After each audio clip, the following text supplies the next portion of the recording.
našeho nevědomí. Jaký sny?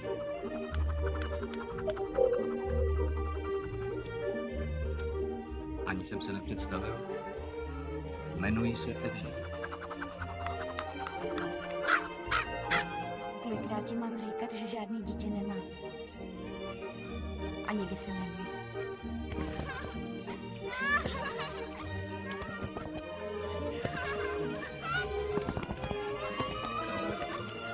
Kradla mi muže.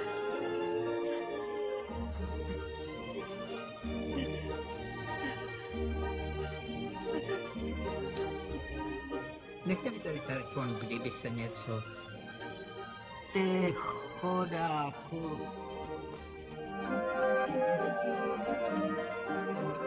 No já jenom, jestli máš, jako když spíš, aspoň sny. Jo, člověče, měl jsem jednou takovej sen, ale je to už hrozně dávno. To mi bylo 7 nebo 8, to je jedno. Jsem pán Bůh.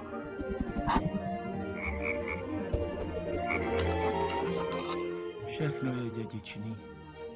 Všechno naše poznání je jenom vzpomínání si na to, co jsme zdědili. Možná proto jste ho zabil.